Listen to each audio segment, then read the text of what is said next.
ಒಬ್ಬ ಹುಡುಗ ಸಿಡಿ ಅಂಗಡಿಯಲ್ಲಿ ಕೆಲಸ ಮಾಡುತ್ತಿರುವಂಥ ಹುಡುಗಿಯನ್ನು ತನ್ನ ಪ್ರಾಣಕ್ಕಿಂತ ಹೆಚ್ಚಾಗಿ ಪ್ರೀತಿ ಮಾಡಿರುತ್ತಾನೆ. ಆದರೆ ಅವಳಿಗೆ ಅದು ಗೊತ್ತಿರಲ್ಲ.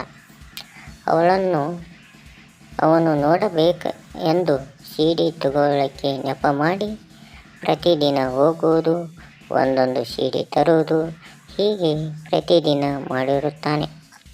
ಆದರೆ ಆ ಹುಡುಗಿಯಿಂದ ಯಾವುದೇ ರೀತಿಯ ಪ್ರತ್ಯುತ್ತರ ಬರುವುದಿಲ್ಲ. ಒಂದು ದಿನ ಆ ಹುಡುಗಿಯ ಒಬ್ಬ ಹುಡುಗನನ್ನು ಪ್ರೀತಿ ಮಾಡುವ ವಿಷಯ ಆ ಹುಡುಗಿ ಮನೆಯವರಿಗೆ ಗೊತ್ತಾಗುತ್ತದೆ. ಮಗಳ ಆಸೆಯಂತೆ ಅವರ ತಂದೆ ತಾಯಿ ಹುಡುಗನ ಮನೆಗೆ ಹೋಗಿ ಮದುವೆ ವಿಷಯ ಮಾತಾಡಬೇಕು ಅಂದುಕೊಳ್ಳುತ್ತಾರೆ. ಈ ವಿಷಯ ಆ ಹುಡುಗನಿಗೆ ಗೊತ್ತಾಗುತ್ತದೆ. ತುಂಬಾ ಅಳ್ತಾನೆ, ಸಾಯಬೇಕು ಅಂತ ತೀರ್ಮಾನ ಕೂಡ ಬರ್ತಾನೆ. ಕೊನೆಯ ಬಾರಿ ನನ್ನ ಹುಡುಗಿಯ ಮುಖ ನೋಡಬೇಕು ಅಂತ ಅಂಗಡಿಗೆ ಹೋಗ್ತಾನೆ. ಹುಡುಗಿಯ ಮುಖ ನೋಡಿ, ನಿನ್ನನ್ನು ಪ್ರೀತಿ ಮಾಡುವನು ತುಂಬ ಅದೃಷ್ಟವಂತ ಕಣೆ ಅಂತ ಮನಸ್ಸಿನಲ್ಲಿ ಅಂದುಕೊಳ್ಳುತ್ತಾನೆ.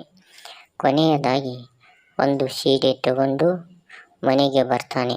ಅವಳ ನೆಪದಲ್ಲಿ ವಿಷಯ ಕುಡಿದು ಸಾಯುತ್ತಾನೆ. ಕೆಲವು ದಿನಗಳ ನಂತರ ಆ ಹುಡುಗಿಯ ಮನೆಯವರು ಮದುವೆಯ ವಿಚಾರ ಮಾತಾಡೋಕ್ಕೆ ಹುಡುಗನ ಮನೆಗೆ ಹೋದಾಗ ಆ ಹುಡುಗ ಸತ್ತಿರುವ ವಿಷಯ ಕೇಳಿ ಹುಡುಗಿಗೆ ಶಾಕ್ ಆಗ್ತಾಳೆ. ತಾನೇ ಹುಡುಗನ ರೂಮ್ ಒಳಗೆ ಹೋಗ್ತಾಳೆ. ಓಪನ್ ಆಗದೆ ಬಿದ್ದಿದ್ದ ಸಿಡಿಗಳನ್ನು ನೋಡಿ ಬಿಕ್ಕಿ ಬಿಕ್ಕಿ ಅಳ್ತಾಳೆ. ಯಾಕೆಂದರೆ ಆ ಹುಡುಗಿ ಪ್ರತಿಯೊಂದು ಸಿಡಿಯಲ್ಲಿ ತನ್ನ ಪ್ರೀತಿಯ ವಿಷಯನ್ನು ಬರೆದಿರುತ್ತಾಳೆ.